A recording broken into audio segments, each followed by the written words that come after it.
Good afternoon, everyone. I'm McKenna Nobles, and thanks for joining me for Wiregrass. Oop, I am so sorry about that. There we go, something prettier to look at. Thank you for joining me for Wiregrass Daily News at 4. We're starting in Eufaula, where a 26-year-old man has been arrested on multiple charges. The Eufaula Police Department SWAT team and the Barber and Henry County Sheriff's offices executed a search warrant near the 200 block of Central Avenue. Now, during the search, Theo Tobias King of Eufaula was arrested. His charges include unlawful possession of a controlled substance, possession of marijuana first degree, possession with intent to distribute, 2 counts of trafficking, certain persons forbidden to possess a firearm, chemical endangerment of a child. Now, the Dothan Fire Department has retained its prestigious ISO Class 1 Public Protection classification. Now, this rating places the city in an elite group of just 14 fire departments in Alabama. The ISO Class 1 rating is provided by the Insurance Services Office.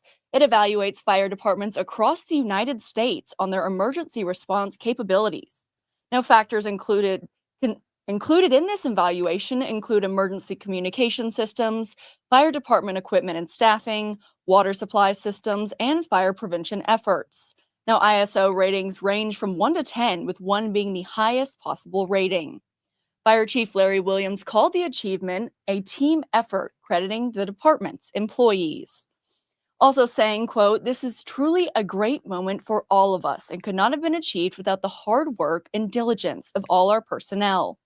The new ratings put us in an elite group." So a major congratulations goes out to the Dothan Fire Department on their award and for keeping all of us safe. Speaking of awards, the Dothan Business Hall of Fame will honor 3 prominent local business leaders during its 2025 banquet and induction ceremony. Those leaders include Alan Clark with DSI Security Services, Matt Parker with the Dothan Area Chamber of Commerce, and David Parsons. He's with Parsons Group LLC. The banquet and induction ceremony will take place on Tuesday, April 15th at the Dothan Civic Center. Now, if you have interest in going to that, tickets for the event will go on sale February 1st. Individual tickets are $100, while tables of 8 are available for $8.50. Now, guys, a limited number of tickets will include access to a cocktail reception at 5:30 p.m. before the banquet.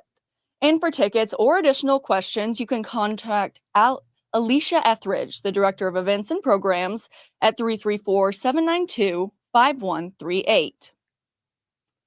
Switching things up to a little bit of education news now, the deadline for the Girls Engaged in Math and Science Expo applications has been extended until today.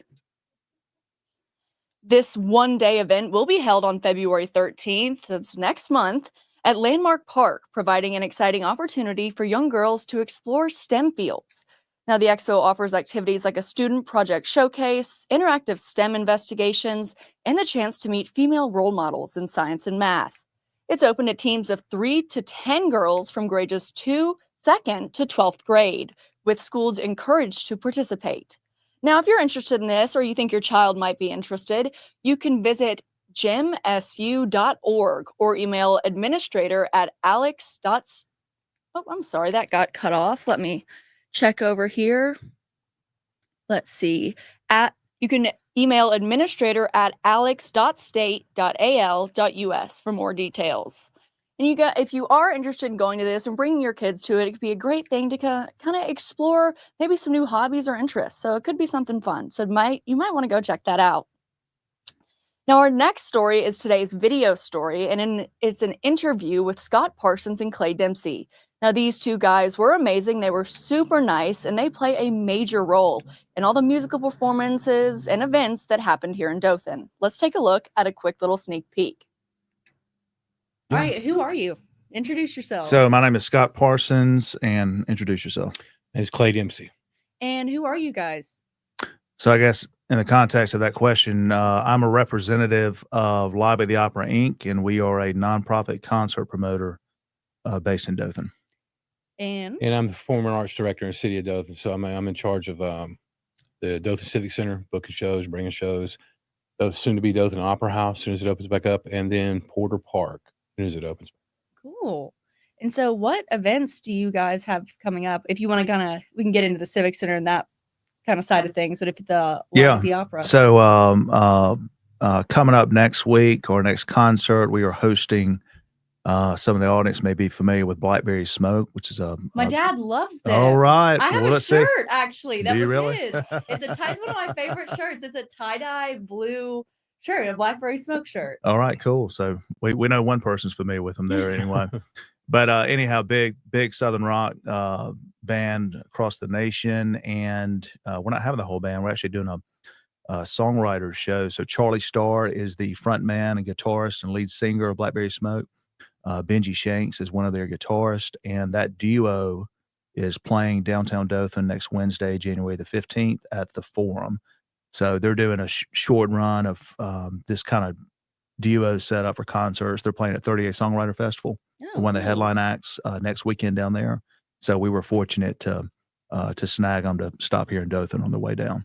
That is awesome. And then but you're Live at the Opera, Inc., and it's not, did y'all during the renovations or before the renovations, were you guys doing shows at the Opera House, or is this something completely different? Yeah. So when we started this thing back in 2016, the original intent was, of course, we didn't know what we were doing or have any future plans, frankly, but the idea was to create an entity that had money to book national touring acts, and frankly, probably more in the rock and folk rock and bluegrass and Americana, the stuff that wasn't coming to town, to bring those acts in, assume the financial risk with putting on a show, be the promoter, and to do everything at the Dothan Opera House. So, that was the intent. We've done several shows there.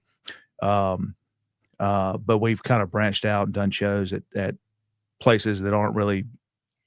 Now, that was just a little sneak peek of what's to come in Dothan. And also, if you guys are interested in watching the rest of that little podcast interview, I will be uploading it to Facebook around 6 o'clock tonight. It's about 20 minutes long, and you will get to know these two guys a little bit and also hear about some of the upcoming events they have planned for 2025. And speaking of events, the National Peanut Festival Fairgrounds have announced an exciting lineup of events that are going to be happening from January through April of this year. This schedule includes a variety of educational fairs, expos, family-friendly activities, and it has a little something for everyone. So let's take a look at some of those that are going to be happening. As you can see on your screen, we have coming up from the earliest in January, the Houston County Cattlemen's Association Dinner, an ACOM Science Fair, the Wiregrass Cotton Expo, the Alabama-Florida Peanut Trade Show. Then you go over to February and you have the Eye Education Foundation Symposium, which is a 3-day conference focusing on advancements in eye health, the Alabama Youth Swine Day, and then the Southeast Alabama World of Works. And then getting into March, you have the Monster Truck Wars, the Dinosaur Adventure, and the 6th annual Drip Fest Mega Car Truck and Audio Show. And then I think my personal favorite out of all these, happening from April 12th through the 13th, is the Exotic Pet Expo. I do not have an exotic pet of my own, but I do want a snake really bad. I don't know if you remember a few stories ago, I did get to hold that one at Landmark Parks. Maybe one day I'll have one of my own. Now we're going to get into a road update. Starting this Sunday, the City of Dothan's sanitary sewer contractor will begin work in the 200 block of West Main Street between South Oates and South Lena Street. This project is going to take place during the evening and overnight hours from 7 p.m. to 6 a.m. And that's going to be through Friday, January 17th. Lane closures and shifts will be in effect, with traffic cones and digital arrow signs guiding drivers where to go in the area. And before I go and we kind of get this weekend started, we're going to take a quick look at what we can expect from the weather today, or tonight, I should say.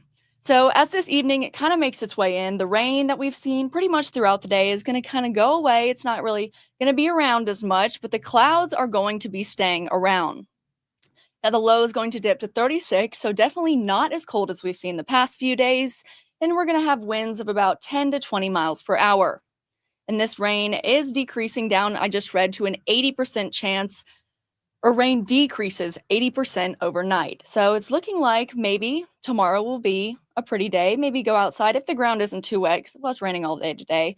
But a good time to go out and do something fun this weekend. Well, guys, I think that's going to do it for this broadcast. Thank you so much for joining, and I will see you at 9 a.m. Monday morning. Have a great weekend.